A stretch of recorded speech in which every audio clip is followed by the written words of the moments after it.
மத்திய அரசின் 2024ஆம் ஆண்டுக்கான இடைக்கால பட்ஜெட்டை மத்திய நிதி அமைச்சராக இருக்கிற நிர்மலா சீதாராமன் இன்னைக்கு புதுசாக கட்டப்பட்டிருக்க நாடாளுமன்றத்தில் தாக்கல் செஞ்சாங்க. இந்த பட்ஜெட் கூட்டத்தொடர் அப்படிங்கிற ஒரு விஷயம் பல வரலாறுகளை கடந்து வந்திருக்கு. அதை நம்ம சுருக்கமாக பார்க்க போகிறோம். 1947 நவம்பர் 26 தான் சுதந்திர இந்தியாவின் முதல் பட்ஜெட் தாக்கல் செய்யப்பட்டுச்சு. இது தாக்கல் செஞ்சவர் அன்றைய நிதியமைச்சராக இருக்கிற திரு ஆர்.கே. சண்முகம் செட்டி அவர்கள். இந்த முதல் பட்ஜெட் தாக்கல் செய்யப்பட்டதிலிருந்து 1955 வரைக்குமே இந்த பட்ஜெட்டோடைய அந்த பிரிண்டிங் பேப்பர்ஸ் எல்லாமே எழுத்துக்கள் ஆங்கிலத்தில் தான் இருந்துச்சு அப்படிங்கிறது குறிப்பிடத்தக்கது. இந்த பாணியை உடைச்சு 1955 1956 காலகட்டத்துக்கான பட்ஜெட் தாக்கல் செய்த அப்போதைய நிதி அமைச்சராக இருந்த சி.டி. தேஷ்முக் அவர்கள் இதை மாற்றி ஹிந்தி ஆங்கிலம் அப்படிங்கிற 2 பிரிண்டிங்கை கொண்டு தாக்கல் செஞ்சார் அப்படிங்கிறது ரொம்ப முக்கியமான ஒரு விஷயம். இந்த பொருளாதாரத்தில் ரொம்ப நிபுணராக இருக்கிற இந்த தேஷ்முக் தான் 5 ஆண்டு திட்டங்களுக்கான கொள்கைகள் வகுத்தில் முன்னோடியாக இருந்திருக்காரு அப்படிங்கிறது ரொம்ப முக்கியமான ஒரு விஷயம். அது மட்டும் இல்லாமல் தொழில் வளர்ச்சி, உள்கட்டமைப்புகளை மேம்படுத்துவதற்கான கட்டமைப்புகளை உருவாக்குவது,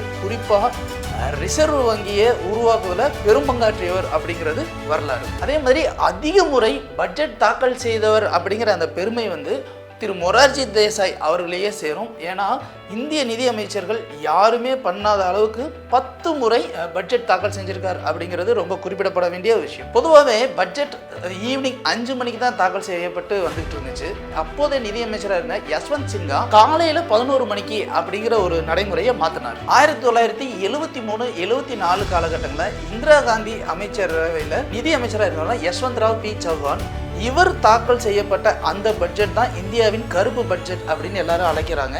ஏன்னா அன்றைய காலகட்டங்களில் கிட்டத்தட்ட நிதி பற்றாக்குறை மட்டுமே 550 கோடி வரைக்கும் இருந்ததா சொல்லப்படுது. இந்தியாவில் 2016ஆம் ஆண்டு வரைக்குமே ரயில்வே பட்ஜெட் அப்படிங்கிற முதல்ல தாக்கல் செஞ்சிருவாங்க. அதுக்கப்புறம் கொஞ்ச நாளைக்கு அப்புறம் தான் பொது பட்ஜெட் அப்படிங்கிற ஒரு விஷயத்தை தாக்கல் செஞ்சுக்கிட்டு இருந்தாங்க.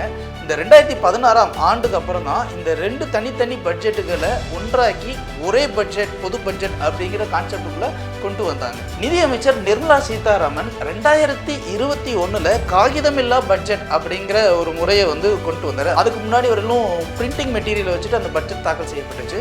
இந்த தடவை தான் ஃபர்ஸ்ட் எலக்ட்ரானிக் கேட்ஜெட்டான டேப்லெட்டை யூஸ் பண்ணி அந்த பட்ஜெட்டை தாக்கல் செஞ்சாங்க அப்படிங்கிறது ஒரு வரலாறு. இந்திய வரலாற்றிலே மிக நீண்ட பட்ஜெட் உரையை 2020 மத்திய நிதி அமைச்சர் நிர்மலா சீதாராமன் வாசித்தார்.